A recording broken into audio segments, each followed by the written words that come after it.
সুপ্রিয় দর্শক, স্ক্রিনের মধ্যে আপনারা যে ছবিটি দেখতে পাচ্ছেন, এই ছবির সম্পর্কে বা এই ছবির ব্যক্তিত্ব সম্পর্কে যদি কথা বলি তাহলে আজকের দিনে হয়তোবা সম্ভব নয়। তবে এই ব্যক্তিত্ব নিয়েই আজকে আপনাদের সামনে এমন কিছু তথ্য নিয়ে হাজির হয়েছি যে তথ্যগুলো শুনলে আপনি অবাক হয়ে যাবেন। প্রিয় দর্শক, এর আগে আপনাদের সঙ্গে কিছু কথা শেয়ার করতে চাই। আজকের প্রজন্ম যখন দ্রুত বদলে যাওয়া এবং ট্রেন্ড আর প্রযুক্তির ছায়ায় ভাসছে, তখন কিছু মানুষ রয়েছেন যারা হয়ে আছেন কালজয়ী। তারা যেন চলে গিয়েও থেকে যান প্রতিটি মানুষের মনে। তেমনি এক কিংবদন্তির নাম হুমায়ুন ফরিদী। তার বিষয়ে এই ব্যক্তিত্ব নিয়েই আমরা কথা বলতে যাচ্ছি। তিনি একজন অভিনেতা নন, তিনি ছিলেন একজন চলমান বিশ্ববিদ্যালয়। অভিনয়ের পাঠশালায় তিনি নিজেই ছিলেন পাঠ্য বই। বেঁচে থাকলে তিনি হয়তোবা এবার ৭৪ বছরে পা রাখতেন, অথচ তিনি নেই। তবু তার উপস্থিতি অনুভব করি প্রতিটি সংলাপে, প্রতিটি চরিত্রে এবং প্রতিটি ভক্তের হৃদয়ে। ঢাকার নারিন্দায় ১৯৫২ সালে জন্মগ্রহণ করা হুমায়ুন ফরিদী ছিলেন ছোটবেলা থেকেই ভিন্ন ধারার জিজ্ঞাসু এবং আবিষ্কারপ্রবণ। জীবনের গল্পটা শুরু হয় ঢাকায়, কিন্তু থেমে থাকেননি তিনি এক জায়গায়। বাবার সরকারি চাকরির সুবাদে কেটেছে তার শৈশব ও কৈশোর মৌলভীবাজার, ব্রাহ্মণবাড়িয়া, চাঁদপুর, কিশোরগঞ্জ এবং মাদারীপুর সহ দেশের নানা প্রান্তে। এই ঘুরে বেড়ানোর অভিজ্ঞতা হয়তো তাকে মানুষের মন বুঝতে শিখিয়েছে এবং চরিত্র বিশ্লেষণের প্রথম পাঠ হয়তোবা তাকে পড়িয়ে দিয়েছে। প্রাথমিক থেকে উচ্চ মাধ্যমিক সব পড়াশোনা হয় বিভিন্ন জেলার স্কুলে। ১৯৭০ সালে চাঁদপুর সরকারি কলেজ থেকে এইচএসসি পাশ করেন তিনি।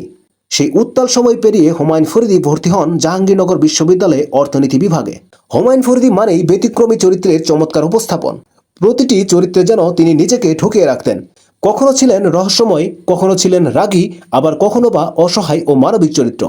নাটক থেকে সিনেমা সব জায়গাতেই তিনি ছিলেন নির্ভরতার প্রতীক। ৩ দশকের বেশি সময় ধরে অভিনয় ভুবনে তিনি রেখেছেন অনন্য এক অধ্যায়। তার ক্যারিয়ারের সবচেয়ে গুরুত্বপূর্ণ দিক ছিল তার বৈচিত্র্যময় অভিনয়। ২০০৪ সালে মাতৃত্ব চলচ্চিত্র অভিনয়ের জন্য তিনি জাতীয় চলচ্চিত্র পুরস্কার অর্জন করেন সেরা অভিনেতা হিসেবে। ২০১৮ সালে তাকে মরণোত্তর ২১ পদক প্রদান করে সরকার, যা তার জীবনের প্রাপ্তির তালিকায় একটি সোনালী পলক যোগ করে। ব্যক্তিগত জীবনেও তিনি ছিলেন এক অনন্য মানুষ। ফরিদপুরের এক মেয়ে মিনুকে প্রথম স্ত্রী হিসেবে তিনি পেয়েছিলেন, যাদের সংসারে দেবযানী নামে একটি কন্যা সন্তান রয়েছে।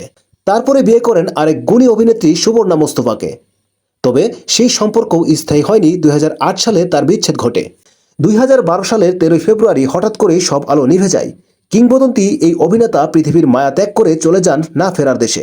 মৃত্যুর পরেও তিনি আমাদের সঙ্গে আছেন তার সৃষ্টিতে, তার সংলাপে আর তার হাসি, কান্না ও আবেগের অভিনয়ে। আজকের দিনে আমাদের শিক্ষা নেওয়ার মতো অনেক কিছু রয়েছে হুমায়ুন ফরিদের জীবন থেকে। তিনি ছিলেন শুধুমাত্র একজন অভিনেতা নন, ছিলেন সময়ের চিত্রশিল্পী, যিনি প্রতিটি চরিত্রের মাধ্যমে এঁকেছেন সমাজের, জীবনের এবং মানুষের নানা রূপ।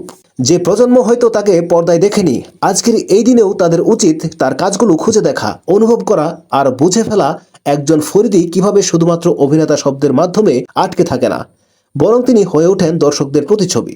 চলুন এই কিংবদন্তিকে শ্রদ্ধা জানিয়ে আমরা সবাই বলি, চলে গেলেও আপনি আমাদের মাঝে রয়েছেন চিরকাল। আপনি ছিলেন, আপনি আছেন এবং আপনি থাকবেন যতদিন বাংলা থাকবে, যতদিন অভিনয় থাকবে এবং যতদিন মানুষ থাকবে। তাই আজকের দিনে শুধু স্মরণ নয়, হোক সেটা এক গভীর উপলব্ধি, যা পরবর্তী প্রজন্মের জন্য হয়ে উঠবে একটি দিক নির্দেশনা। সুপ্রিয় দর্শক, ভিডিওটি ভালো লাগলে একটি লাইক করবেন, আমাদের চ্যানেলটি সাবস্ক্রাইব করবেন এবং ফেসবুক পেজটি ফলো করবেন।